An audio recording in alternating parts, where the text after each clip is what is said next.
안녕하세요. 결혼한 지 1년 된 30대 초반의 여성입니다. 저와 남편은 회사 계열사 모임에서 알게 된 사이입니다. 언젠가 업무상 필요할지도 모른다는 이유로 서로 연락처를 교환한 게 계기가 되어 좋은 오빠 동생으로 몇 년을 알고 지냈어요. 그러다 2년 전부터 본격적으로 사귀기 시작했고 작년 말에 부부의 연을 맺게 되었지요. 결혼할 때 양가 어른들에게 손 벌리지 않고 결혼했습니다.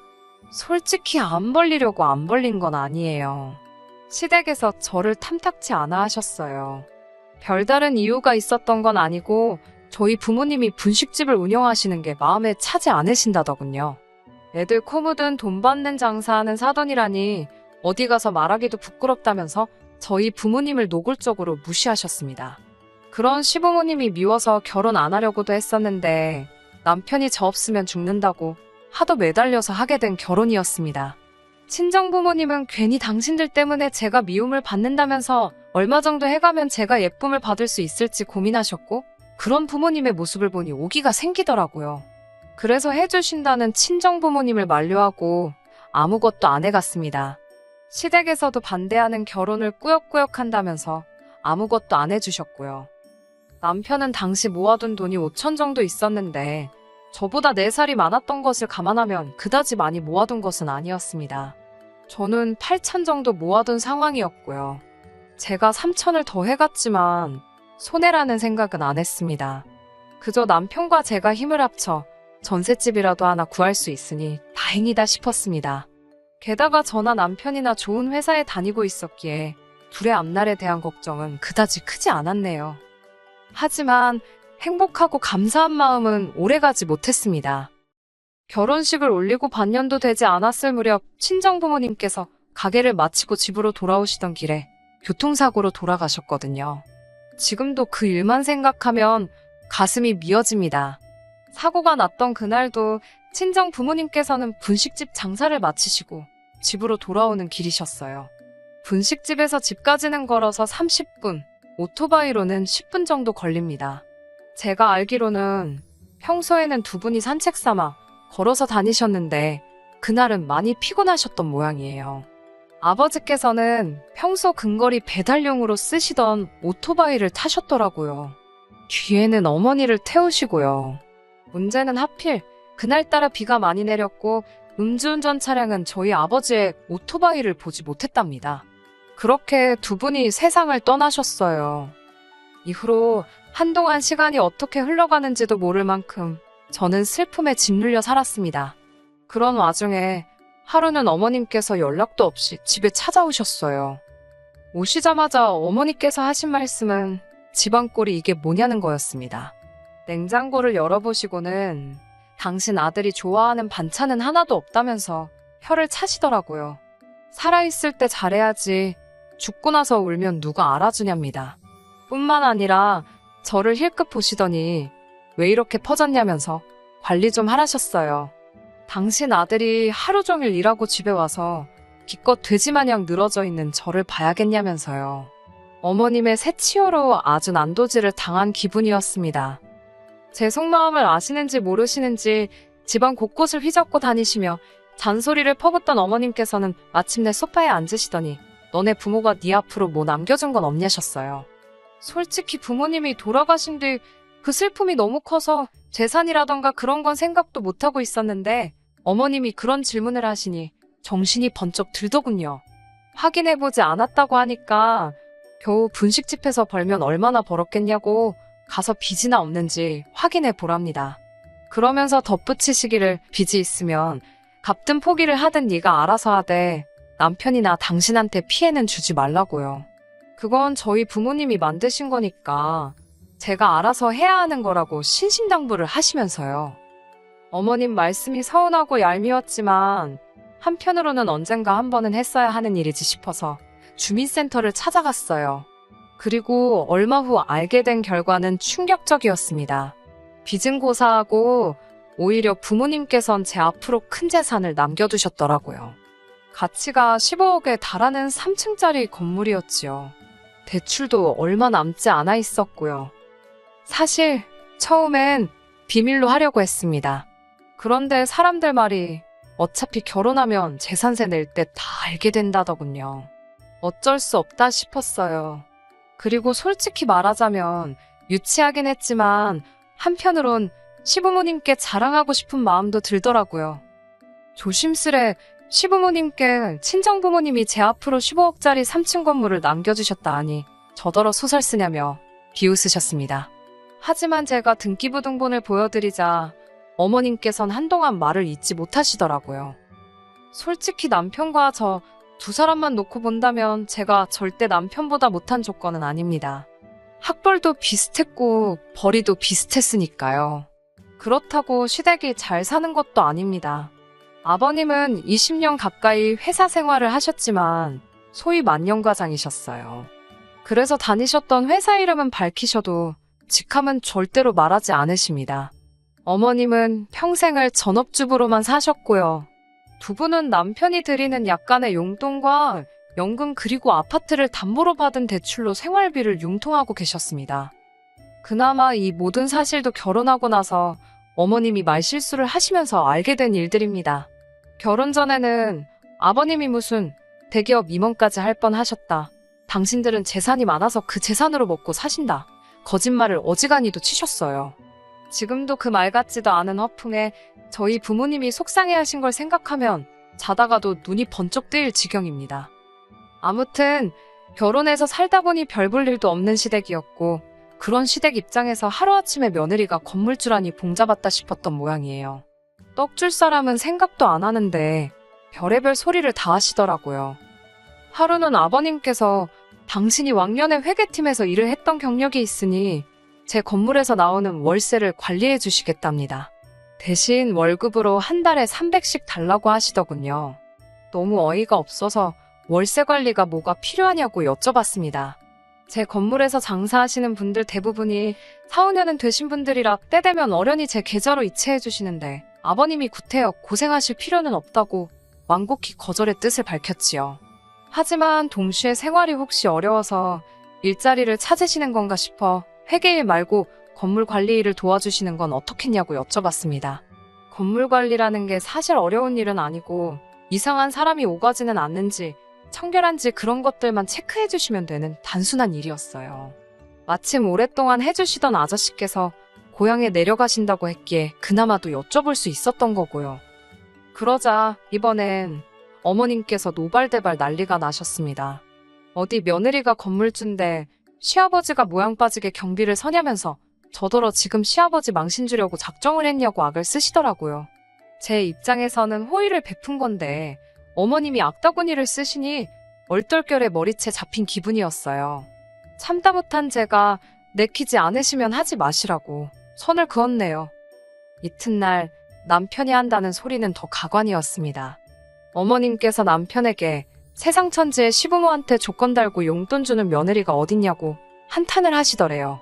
그제서야 무슨 소린지 알겠더라고요. 한마디로 가만히 계셔도 제가 돈을 척척 드려야 하는데 일을 해야 돈을 준다고 하니 그게 마음에 안 드셨던 거예요. 하지만 이런 이유로 제가 남편과 헤어지기로 결심한 건 아닙니다. 제가 이혼을 결심하게 된 결정적인 이유는 어머님이 말 그대로 저를 파셨기 때문이에요. 예전부터 궁금하긴 했지만 구태여 관심을 갖지 않았던 일들이 몇 가지 있는데 그중 하나가 바로 시부모님께서는 생활비를 도대체 어떻게 마련하시는 걸까였어요. 앞서 말씀드렸다시피 남편이 드리는 용돈과 연금 그리고 대출까지 받아 쓰고 계신다고 듣기는 했지만 사실 아파트라고 해봤자 시세 5억짜리라 대출을 받으시면 얼마나 받겠나 싶었거든요. 하지만 얼마 전 있었던 일로 그 궁금증이 완벽하게 해소되었네요. 알고 보니 어머님께서는 당신 친구들부터 한 다리 건너 아는 지인들까지 많은 사람들로부터 돈을 빌려 쓰고 계셨습니다. 제가 이 일을 알게 된 건 어머님께 돈을 빌려주신 분들 중 한 분이 제가 일하는 회사에 찾아오셨기 때문이에요. 영문도 모른 채 손님이 찾는다는 연락에 1층으로 내려갔는데 그분께서 다짜고짜 네 시엠이란 여자가 돈을 안 갚는다며 저더러 어떻게 할 거냐고 따지더군요. 황당해서 그게 무슨 소리냐고 여쭈니 그분도 뭔가 이상하다 느꼈는지 저에게 자초지종을 이야기해 주셨어요. 어머님께선 툭하면 사람들에게 당신 며느리가 모 회사에서 일을 하고 건물도 있다는 소리를 하셨대요. 나아가 당신에게 무슨 일이라도 생기면 며느리가 다 책임져 줄 거라며 돈을 빌리곤 하셨답니다. 말 같지도 않은 이야기를 들으니 화가 치밀고 미쳐버릴 것 같더라고요. 저는 어머님께 이게 다 무슨 귀신 씨나라 가먹는 소리냐고 따지고 들었습니다. 일전에도 어머님께서 경우 없는 행동을 많이 하셨고 그때마다 속으로 삭히던 저였지만 이번만큼은 도저히 그냥 넘어갈 수가 없었거든요. 어머님께서는 여편네가 좀만 기다리면 되는 걸 저렇게 못 믿고 쫓아왔다며 오히려 급은욕을 하셨습니다. 저는 어머님께 다른 분들과 거래를 어떻게 하셨든 궁금하지도 않고 알고 싶지도 않다고 그저 제 회사로 찾아오지만 않게 해달라 했습니다. 그러나 어머님의 반응은 정말 뻔뻔하기 짝이 없으셨어요. 당신은 불편한 게 하나도 없다면서 그렇게 불편하면 저더러 해결하랍니다. 돈 몇 푼 쥐어주면 떨어져 나갈 거라나요. 솔직히 몇십만 원 단위면 그냥 물어드리려고 생각했어요. 그런데 어머님 입에서 나온 숫자는 가히 충격적이었습니다. 한 분당 적게는 100만 원, 많게는 700만 원까지 있었는데 그런 분들이 좋기 10사람은 된다는 겁니다. 거기다 몇 분에게는 이자 20%까지 약속을 했다나요. 뻔뻔한 어머님의 설명에 저는 학을 떼고 말았습니다. 뒤이어 어머님께서 말씀하시길 결혼할 때 예단도 안 해오지 않았냐면서 이참에 예단한다 생각하랍니다. 기가 차더라고요. 그렇게 치면 남편은 뭐 집이라도 해왔나요? 막말로 남편이나 저나 현찰박치기였고 그나마도 제가 3천 더 해왔다고 받아쳤더니 어머님이 하신다는 말씀이 그 3천으로 당신 좋은 일 시켰냐입니다. 너 먹고 살 집 구하는데 써놓고 왜 생색이냐며 화를 내시더라고요. 아니 그런 논리면 그 집에는 저 혼자 사나요? 어머님 아들도 같이 사는 집이잖아요. 어머님과는 도저히 말이 통하지 않았습니다. 그런 와중에 남편이란 작자는 옆에서 꿀먹은 모마냥 가만히 앉아서 바닥만 보고 있더라고요. 어떻게든 결단을 내리지 않으면 이 상황이 계속 반복되겠구나 싶어 단도직입적으로 말씀드렸습니다. 한 번만 더 누구든 제 회사로 찾아오면 경찰을 부를 거라고요. 그러자 어머님께서는 아이고 무섭다며 왜 아예 당신을 잡아가라고 시키라며 빈정거리셨습니다. 며칠 뒤 우려했던 일이 일어났습니다. 이번엔 세 분이 같이 오셨더라고요. 결혼식 때도 뵀던 어머님의 친구분들이셨습니다. 저는 어머님께 말씀드린 대로 경찰을 부를까도 잠시 고민했지만 그래도 일전에 뵀던 분들이기에 대화를 나누는 쪽으로 마음을 바꾸게 되었어요. 그동안 잘 지내셨냐고 안부를 여쭙고는 회사 건너편 카페로 세 분을 모셨습니다. 그리고 차근차근 상황을 설명드렸어요. 솔직히 말하면 감정적인 부분이 섞이기도 했습니다.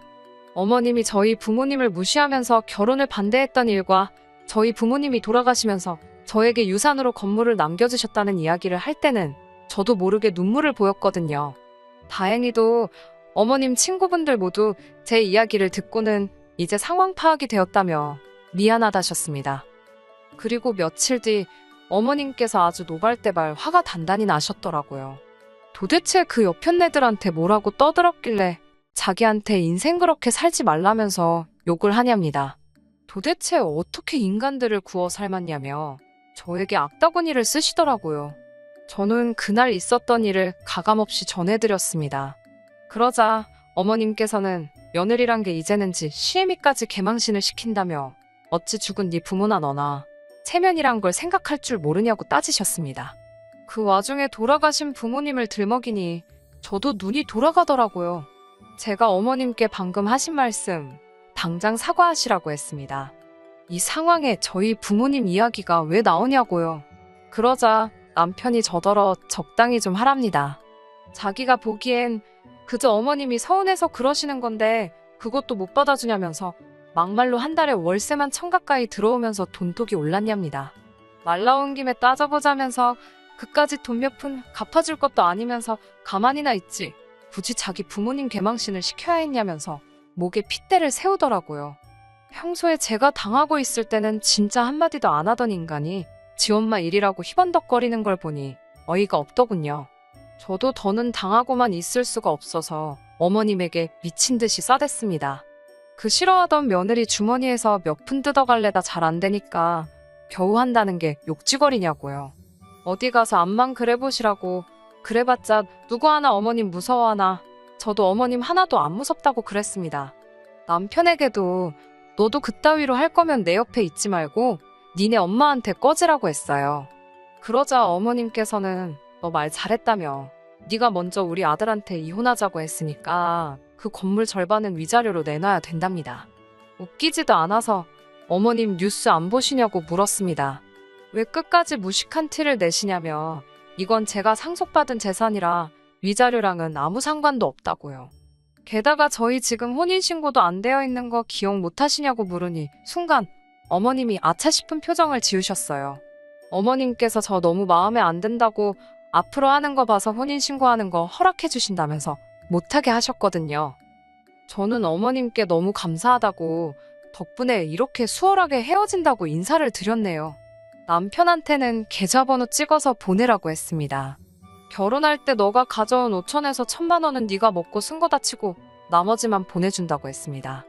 그러자 남편이 당황한 눈초리로 또 뭘 그렇게까지 하냐면서 그냥 이쯤에서 그동안 마음속에 쌓인 이야기 다 풀었다 치자네요. 웃기지도 않아서 내가 그동안 당한 게 얼만데 꼴랑 어머님 욕 좀 드신 걸로 풀긴 뭘 푸냐고 됐다고 했습니다. 우리 부모님 가슴에 대못 박은 그 죄를 니네 엄마가 용서받을 수 있을 것 같냐고 악을 썼네요. 이후로 저는 남편과 다시 남남이 되었어요. 오빠 동생만도 못한 사이가 된 거지요. 솔직히 부모님 돌아가신 이후로 어떻게 보면 제 유일한 가족이었기에 어떻게든 지켜내고 싶었던 게 사실이에요.